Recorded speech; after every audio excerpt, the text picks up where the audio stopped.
साहब अम्बेडकर जब कोलंबिया विश्वविद्यालय में पढ़ने के लिए गए, सयाजीराव गायकवाड़ ने जब बाबा साहब अम्बेडकर को स्कॉलरशिप दी और वो कोलंबिया विश्वविद्यालय में पीएचडी के लिए जब पढ़ने गए, तो कोलंबिया अमेरिका में है और अमेरिका एक ठंडा प्रदेश है, बहुत ज्यादा ठंड पड़ती है अमेरिका में, और सर्दियों में तो बड़ी समस्या पैदा हो जाती है, इतनी ठंड पड़ती है। तो अमेरिका के जितने लोग हैं उनको अगर अपने आप को जिंदा रखना है तो वो रोजाना कुछ ना कुछ मात्रा में दारू का सेवन करते हैं, शराब पीते हैं। क्यों? क्योंकि उन्हें मालूम है कि अगर शरीर में जो ब्लड है, अगर उसमें शराब की मात्रा बनी रहेगी तो वो जमेगा नहीं और वो जिंदे रहेंगे। उसके बावजूद भी बाबा साहब अम्बेडकर किसी प्रकार की कोई दारू नहीं पीते थे। उनके एक मित्र ने, बाबा साहब अम्बेडकर ने लाइब्रेरी में बैठे थे, तो रात को जब खाने के लिए जब वो गए बाबा साहब अम्बेडकर, तो उन्होंने पूछा कि अम्बेडकर इतनी ठंड में भी तुम किसी प्रकार की कोई विस्की, कोई वाइन, कोई शराब, कोई दारू नहीं पीते हो और तुम किस तरह से जी लो यहाँ पर? तब बाबा साहब अम्बेडकर ने कहा कि अगर आज मैंने दारू पी ली तो मेरा अपना समाज पानी पीने की स्थिति में हजारों साल नहीं था और आज भी पानी पीने की स्थिति में नहीं रहेगा। इसलिए इतनी ठंड बर्दाश्त करने के बावजूद भी बाबा साहब अम्बेडकर ने दारू खाते लगाया, उस मसीहा को नमन करता हूं। ऐसे महापुरुषों के वंशज हम लोग, जो यात्रा शुरू की मेरे भाई ने, यात्रा का नाम जाति छोड़ो और समाज जोड़ो यात्रा है। यानी कि हमें समाज को अगर जोड़ना है तो हमें जाति, हेलो, अगर हमें समाज को तोड़ना है तो हमें जातियों को तोड़ना होगा। साथियों, जाति को अगर नहीं टूटेगी तो जाति को छोड़ना होगा। बाबा साहब अम्बेडकर ने, अब आप सुने, बाबा साहब अम्बेडकर 1917 में जब भारत लौटे तो उसके बाद बाबा साहब अम्बेडकर ने सयाजीराव गायकवाड़ के यहाँ जो नौकरी करनी शुरू की, जो शर्त बाबा साहब से लगा रखी थी कि जब नौकरी के लिए स्कॉलरशिप तब देंगे जब आप स्कॉलरशिप से अपनी पीएचडी खत्म करने के बाद जब भारत आओगे तो आपको हमारी रियासत में नौकरी करनी पड़ेगी। बाबा साहब अम्बेडकर जब रियासत में लौटे तो बाबा साहब अम्बेडकर को वित्त सचिव जैसा पद, ऊंचा पद बाबा साहब अम्बेडकर को दिया और नौकरी करना बाबा साहब अम्बेडकर ने शुरू कर दिया। लेकिन पहले ही दिन बाबा साहब अम्बेडकर ने जो नौकरी ज्वाइन की तो एक चतुर्श्रेणी कर्मचारी जो ऊंची जाति का था, बाबा साहब ने जो फाइल मांगी तो फाइल फेंक करके बाबा साहब अम्बेडकर को दी। जब पानी मांगा तो बाबा साहब अम्बेडकर का हाथ पकड़ लिया व्यक्ति ने, अम्बेडकर तुम्हारे पास होंगी ऊंची डिग्रियां लेकिन जाति में हम तुमसे ऊपर है, तो ये पानी पीने के लायक नहीं है, तो पानी पीना है तो अपने घर से लेकर के आओ। तब बाबा साहब अम्बेडकर को ये बात समझ में आई कि मेरे जैसा पढ़ा लिखा व्यक्ति जो दुनिया के सबसे ऊंचे विश्वविद्यालय से सबसे ऊंची डिग्री लेकर के आया, उसके साथ अगर जातिवाद हो सकता है तो जो आम मेरे जनमानस जिनके पास पढ़ रही है उसको किस तरीके का जातिवाद झेलना पड़ता होगा, ये बात बाबा साहब अम्बेडकर को समझ आई और बाबा साहब अम्बेडकर ने वो नौकरी छोड़ी। जब नौकरी बाबा साहब अम्बेडकर ने छोड़ी तब बाबा साहब अम्बेडकर ने प्रण ले लिया कि आज के बाद जब तक जीऊंगा अपनी आखिरी सांस तक इस समाज की मुक्ति के लिए अपना पूरा जीवन लगा दूंगा। और 1956 में 6 दिसंबर को बाबा साहब अम्बेडकर जिस दिन उनका परिनिर्वाण हुआ तो सुबह के समय जब देखा गया कमरा खोल करके बाबा साहब अम्बेडकर का, तो बाबा साहब का मृत शरीर पड़ा हुआ था, बाबा साहब का ये सर टेबल से लगा हुआ था, बाबा साहब के हाथ में कलम थी। इसीलिए हमारा मसीहा जब गुजरा तब भी उसके हाथ में कलम थी और उसके सामने कागज पड़े हुए पिता ने इसीलिए पूरी दुनिया उस व्यक्ति को कलम का बादशाह कहती है, नहीं कहती है? क्योंकि जब वो गुजरा तब भी उसके हाथ में कलम थी। तो हमें सीखना चाहिए कि जब तक हम जिंदे हैं तब तक आपके हाथ से कलम नहीं छूटनी चाहिए। ये जो कार्य है, ये जो मिशन है, ये कलम कॉपी और किताब का कार्य है। ये डंडे और झंडे का बाद में, पहले कलम कॉपी और किताब हमें पकड़ना पड़ेगा। ये सरकार ने 28,000 स्कूल पहले बंद कर दिए, प्राइमरी स्कूल, उसको लेकर भी हम लोगों ने आंदोलन किया। 28,000 प्राइमरी स्कूल बंद करने के बाद मैंने कहा इसी जगह से धरना स्थल से कि अगर 28,000 प्राइमरी स्कूल ये सरकार बंद करते रही है तो हमारे लगभग 12 लाख बच्चे ऐसे होंगे जो हर साल स्कूल का मुंह नहीं दे पाएंगे। और जब 12 लाख बच्चा स्कूल नहीं जा पाएगा तो वो इनके लिए सस्ते श्रम के रूप में मौजूद हो जाएगा, ये सस्ते मजदूर के रूप में मौजूद हो जाएगा। और सरकार और पूरा तंत्र ऊंची जाति के व्यवस्था का ये ब्राह्मणवादी तंत्र है, वो इसी में लगा हुआ है कि कैसे भी करके आपके हाथ से कलम कॉपी और किताब छीन ले, आपके हाथ से महापुरुषों का मिशन छीन ले, आपके हाथ से महापुरुषों का भजन छीन ले। लेकिन जब तक हम जैसे लोग जिंदा हैं, जब तक मेरे भाई जिंदा हैं जो सामाजिक आंदोलन चला रहे हैं, तब तक ये मिशन को न डूबने देंगे और बंद होना तो बहुत दूर की बात है।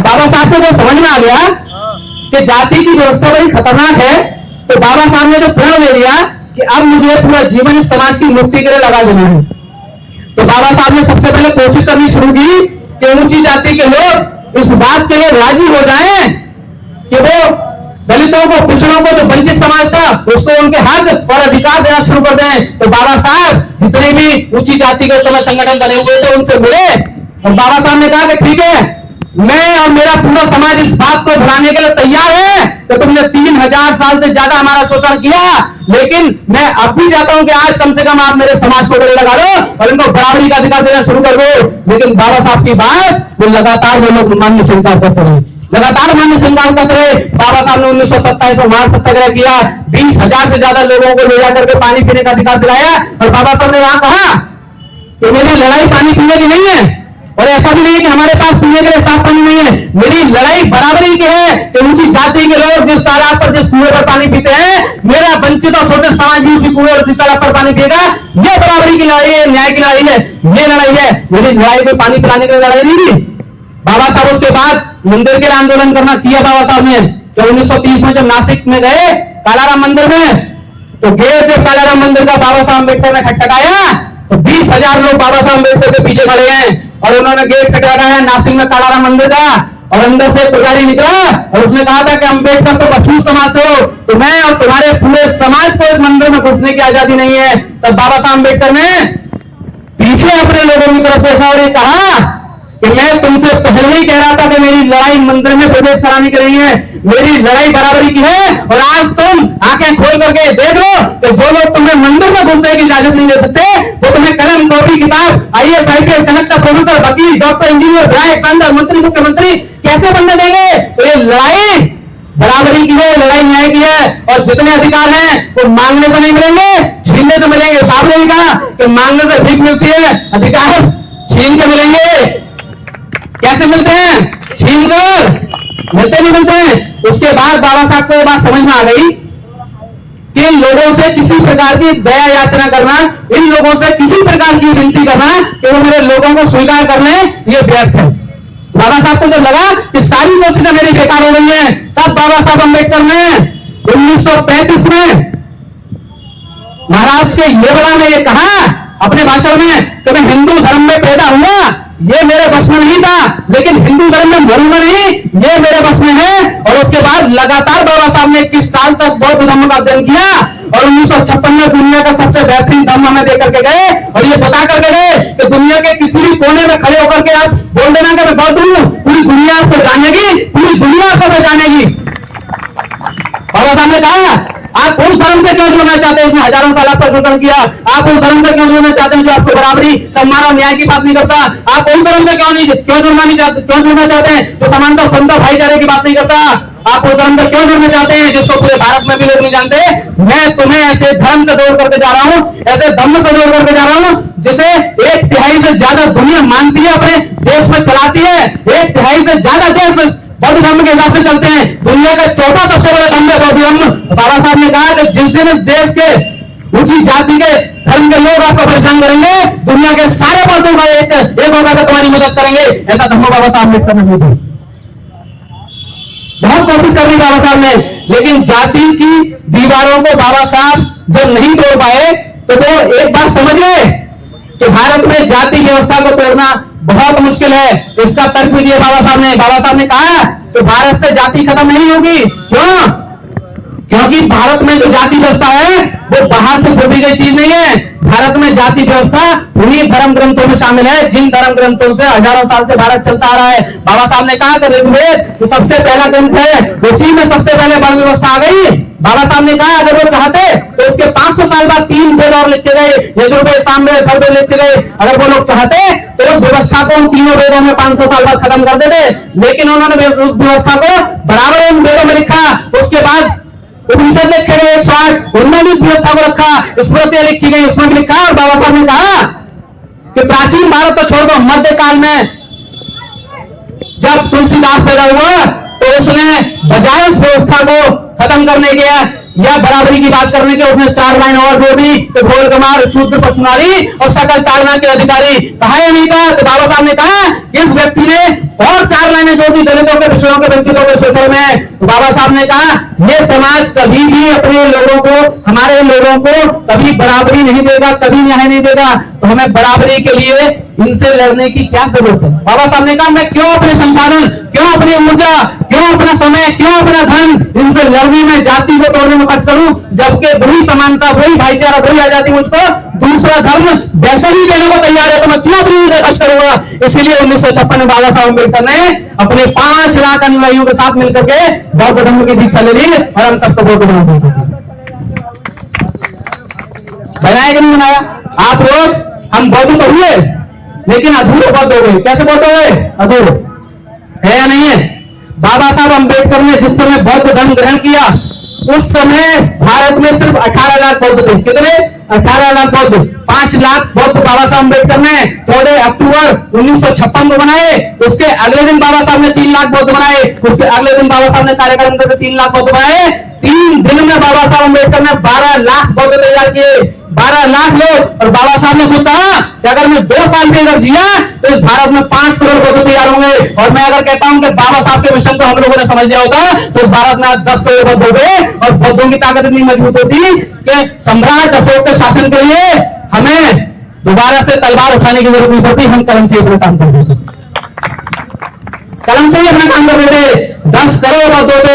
लेकिन कहीं ना कहीं मैं देखता हूं हमसे कहीं ना कोई चूक हुई है। बाबा साहब ने जब ये कहा 1956 में आगरा में, तो मैं इस कारनामे को बड़ी मेहनत और संघर्ष से यहां तक लाया हूं। तो मैं आपसे ये अपील करता हूं कि आप कम से कम इस कारनामे को अगर आगे ना ले जा पाए तो पीछे भी मचाने दीजिएगा। आप इस कारनामे को वहीं रोक करके रखें। लेकिन मैं अब देखता हूं कि कहीं ना कहीं वो कारवा, मेरे साथियों, जैसा मैं समझता हूं कारवा कहीं ना कहीं छूटा है।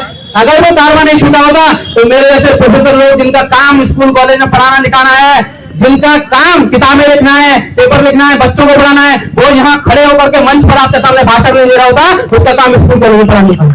मेरे भाई जो डॉक्टर हैं इनका काम पीछे से डॉक्टर है, ये डॉक्टरी कर रहे होते, यहाँ बैठ करके आपके बीच में बातें नहीं कर रहे होते। इसका मतलब यही है कि कहीं ना कहीं वो आंदोलन पीछे छूटा है, कहीं ना कहीं हम लोगों से कोई ना कोई छूट हुई है। इसीलिए मेरे भाई यहाँ बैठे हुए हैं। मेरे भाई जो गोली से आए हैं, क्या जरूरत पड़ रही है? सुबह निकले होंगे, शाम को पहुंचे हैं, पर पता नहीं रात को 11 बजे पहुंचेंगे, 12 बजे पहुंचेंगे। इनका काम जो उनका है वो काम करने के लिए उनको होना चाहिए।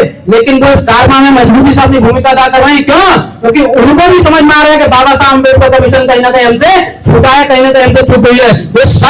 ये सारे लोग जितने भाई बैठे हैं भारत में, जितने भी हमारे जैसे लोग हैं, पढ़ने वाले, पढ़ाने वाले, लिखने वाले, लिखाने वाले लोग, चाहे वो आईएएस हो, पीसीएस हो, कलेक्टर हो, आईपीएस हो, वकील हो, प्रोफेसर हो, डॉक्टर हो, विधायक हो, सांसद हो, मंत्री हो, मुख्यमंत्री हो, शिक्षक हो, जितने भी इस तरह के लोग हैं, चाहे वो पढ़े लिखे ना हो या कम पढ़े लिखे लोग, सारे ही समाज के लोग जब तक एकजुट नहीं हो जाएंगे, जब तक अम्बेडकर की छतरी के नीचे नहीं आ जाएंगे, तब तक इसका कल्याण नहीं होगा।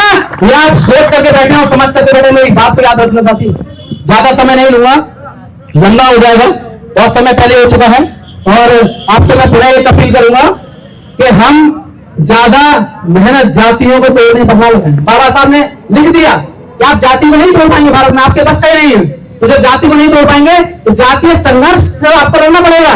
लेकिन जाति तोड़ने की लड़ाई मत लड़िएगा। 7 फांसी उनके बाद आए, 7 फांसी में जाति तोड़ने की लड़ाई साहब ने कभी बताया मैं जाति तोड़ूंगा, बल्कि साहब ने जितने भी जातियों के लोग एससी, एसटी, ओबीसी, माइनॉरिटी सबको इकट्ठा करके समाज बनाया, बहुजन समाज बनाया। और उसके बाद उसको सामाजिक और राजनीतिक ताकत को इस्तेमाल करके साहब ने प्रदेश में 4 बार सत्ता भी चलाई। और मैं कहता हूं कि साहब अगर 2-3 साल 4 साल और रुक जाते हैं तो देश में आज बहुजनों की सत्ता होती, देश का प्रधानमंत्री अम्बेडकर बाजी होता।